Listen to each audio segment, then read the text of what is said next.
O número de pessoas mortas por policiais militares em serviço no estado de São Paulo mais do que dobrou no primeiro trimestre deste ano aqui, segundo dados oficiais da gestão Tarcísio de Freitas. Então, o número de pessoas mortas em ocorrências que envolvem policiais militares dobrou, mais do que dobrou, no primeiro trimestre deste ano, na comparação com o primeiro trimestre do ano passado. Foram 179 casos nos primeiros 3 meses deste ano, contra 75 nos primeiros 3 meses do ano passado. Isso dá um aumento de 138%.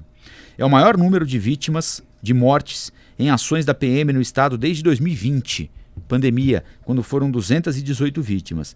Em 2022 foram 74 casos divulgados. Uma possível explicação para essa explosão de óbitos, após 2 anos de casos em um patamar menor, é a Operação Verão, realizada pela PM na Baixada Santista e que foi encerrada no dia 1º de abril. Só nessa Operação Verão morreram 56 pessoas. A incursão da PM na região teve início em dezembro, mas foi intensificada em fevereiro após a morte do soldado Samuel Cosmo. A escalada de mortes no litoral paulista resultou em uma série de críticas à atuação da polícia, entre as quais uma queixa no Conselho de Direitos Humanos da ONU, apresentada no mês passado por Conectas Direitos Humanos e Comissão Arnes. Ao ser questionado sobre o tema na ocasião, o governador afirmou que não está nem aí para denúncias de abusos cometidos durante a operação. Cientista político, a Folha de São Paulo ouviu o cientista político e pesquisador da PUC, Eduardo Viveiros. Ele diz: o governo estadual e o chão do quartel confundem apoio com liberação da truculência. Não é apenas dar apoio material, logística e reajuste salarial. É preciso ter uma política de segurança que garanta esses aspectos importantes, mas que deixe claro para a população que há comando, controle e uma política de segurança pública. O Ministério Público abriu uma investigação sobre as denúncias de que os mortos lá na Baixada Santista estavam sendo levados como vivos para os hospitais. Tem uma explosão de letalidade da polícia na Baixada, que não tem precedentes. Porém, nós estamos falando de um crescimento que acontece em outras regiões do estado também, e que de algum modo reflete essa política que está sendo implementada pelo secretário Guilherme Derrite, pelo Tarcísio, de um combate violento ao crime, que se desdobra tanto no aumento da letalidade policial quanto na morte de policiais, segundo a diretora executiva do Fórum Brasileiro de Segurança Pública, Samira Bueno. A Secretaria da Segurança Pública diz que todas as ocorrências são investigadas pelas Polícia Civil e Militar, acompanhadas pelo Ministério Público. As corregedorias estão à disposição para apurar qualquer denúncia de ilegalidade, que mantém investimento contínuo na capacitação de policiais, na aquisição de equipamentos de menor potencial ofensivo e na implementação de políticas públicas visando a redução da letalidade policial. Colocar um reparo ou olhar com lupa para esses números aqui é diferente de apoiar bandido. Uma coisa é uma coisa, outra coisa é outra coisa. Quem anda na linha está sempre ao lado da polícia. Mas da polícia a gente espera respeito à lei. Do bandido você não espera nada. Para o bandido, quanto pior, melhor. O bandido quer matar pelas costas. O bandido quer a desordem. Ele floresce na desordem. Ele floresce na falta de lei. Ele floresce na violência. Uma facção criminosa, a principal delas, por exemplo, surgiu depois do massacre do Carandiru. Para eles, quanto mais violência, melhor. Para a polícia, não. Para a polícia, quanto menos violência, melhor. Preserva a vida do policial e preserva a vida da imensa maioria da população inocente, das pessoas que têm de acordar de madrugada para trabalhar e que voltam para casa à noite. Do bandido você não espera nada, da polícia você espera a lei. A polícia tem de respeitar a lei, porque a polícia carrega com ela a autoridade que nós damos a ela. Nós abastecemos aquelas viaturas, nós municiamos as armas, nós damos a ela o distintivo e dizemos à polícia o seguinte: nós sabemos que vocês correm risco, nós queremos que vocês voltem são e salvos para casa e nós autorizamos que vocês usem a força até o limite necessário. E o limite necessário às vezes é atirar em alguém. É necessário, o confronto é necessário. Não fosse assim, não existiria arma no mundo, né? Mas essa força toda tem de ser usada de acordo com um protocolo. Os policiais são treinados para isso. Muitas vezes ele é necessário. Como eu disse aqui, o confronto é necessário e atirar é necessário. Atirar para matar um bandido. Porque muitas vezes é o bandido ou o policial. É o bandido ou uma vítima. Mas a gente tem que acompanhar isso muito de perto, porque uma polícia fora de controle é uma bandidagem fora de controle também. Porque, infelizmente, geralmente, não só aqui, em qualquer lugar do mundo, a resposta vem na mesma medida em que a truculência é dirigida a uma parcela da sociedade para além da bandidagem. Porque quando a gente acha que a polícia pode pegar qualquer um, enfiar qualquer um na cadeia, atirar contra qualquer um, aí é várzea. E na várzea é o salve-se quem puder. E a gente não quer ver isso aqui instaurado em São Paulo, né? Então é importante acompanhar bem de perto o que a polícia está fazendo, sem passar a mão na cabeça de bandido. Uma coisa, outra coisa, como diz o poeta, né, Casagrande? Você foi cirúrgico. Acho que esse é o ponto que a gente tem que colocar em questão, porque as pessoas acabam confundindo. Toda vez que a gente fala e traz números como esse, ou especialistas em direitos humanos acabam trazendo o assunto para a pauta, as pessoas acreditam que, que a conduta da polícia é justificável independentemente do cenário. E não é assim. E tem alguns pontos que eu queria destacar com o pessoal que está nos acompanhando, viu, Rafa, que é a forma como a polícia tem agido e alguns personagens que envolvem a segurança pública do estado de São Paulo. Primeiro desses personagens, rapidamente, Guilherme Derrite, secretário de Segurança Pública do estado.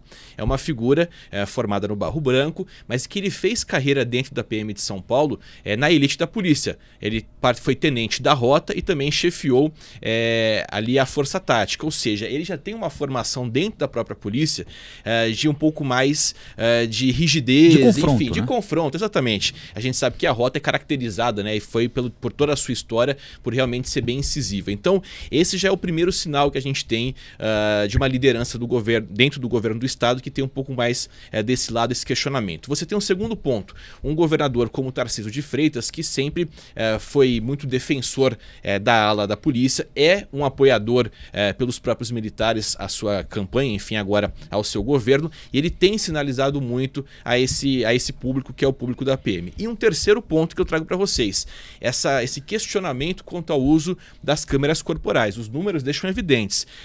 Os batalhões que usam as câmeras instaladas nas fardas, o número de mortes decorrentes de ações policiais é menor do que aqueles batalhões que não têm o sistema de segurança. O próprio Derrite inicialmente foi contrário a isso, pôs ali algumas ponderações. O próprio governador do estado também já fez críticas no passado, depois acabou relevando, acabou ali tentando reverter um pouco esse cenário, até porque a opinião pública caiu matando em cima. Mas a gente se questiona, né, até quando? Esse caso da Operação Verão é a segunda operação que mais matou na história da PM de São Paulo. Só perdeu para o Carandiru. Então, assim, é preocupante, né? Eu tenho alguns comentários que eu vou até ficar colando aqui, porque conforme vocês falavam, eu fui anotando e fui pensando. Primeiro que sobre esse assunto, eu tenho mais perguntas do que respostas, na verdade. Porque a primeira delas que surge, que vem à minha cabeça é como fazer... E eu não estou em nenhum momento defendendo a morte de pessoas inocentes, de civis, ou tentando justificar as ações dos policiais quando elas são injustificáveis. Mas as perguntas genuínas que eu tenho, que são como fazer isso, como combater de fato o crime organizado sem acabar respingando nos civis. Porque de fato, muitas vezes essas pessoas acabam também se escondendo ali no meio do civil justamente para usar de escudo humano mesmo. Então, como fazer isso de maneira efetiva? Segundo ponto, quais lugares do mundo conseguiram fazer isso? Eu pergunto também como internacionalista, sem violar os direitos humanos. Não estou falando que porque outros lugares não conseguiram, a gente não deveria tentar. Isso é muito importante. Mas a gente observa que lugares que acabaram violando os direitos humanos tiveram mais sucesso nisso. E, de novo, não quero que isso aconteça. A gente tem que pensar como sociedade numa maneira criativa e alternativa para que as pessoas inocentes não paguem por isso. Mas quando a gente olha para países como Equador, que está agora aí, né, com o presidente com uma mão de ferro, como El Salvador, com o Bukele, que baixou o crime lá em 98%, mas isso teve um preço. A democracia do país, as instituições do país, os direitos humanos. Então, a gente precisa fazer uma discussão para apresentar uma alternativa que proteja também os direitos das pessoas. E se uma discussão não for feita, aí a demanda pela segurança pública vai continuar a existir. E aí, quem vai ter voz, quem vai ter a oportunidade de colocar essas sugestões, aí, essas novas ideias em prática, vão ser quem fala sobre isso. E quem hoje discute segurança pública no Brasil? Bolsonarista, gente de extrema direita. Então, assim, a gente precisa urgentemente que pessoas de centro, pessoas dentro do campo democrático passem a discutir segurança pública. Porque eu garanto, por mais que eu chute da minha própria cabeça, mas eu arrisco dizer que a maior parte das pessoas no estado de São Paulo, elas não estão incomodadas com esse número. Enquanto elas não sentirem de perto que alguém da família morreu por conta de uma ação policial, mesmo que seja uma pessoa inocente, elas não vão ficar incomodadas, porque ainda é longe. Você pode ter um número maior do que nos anos anteriores, mas para a maior parte das pessoas, elas querem o Estado agindo para elas se sentirem mais seguras. Mas o Estado pode agir, mas isso não é uma necessidade, né? Exato, e é o que eu estou defendendo junto com vocês aqui.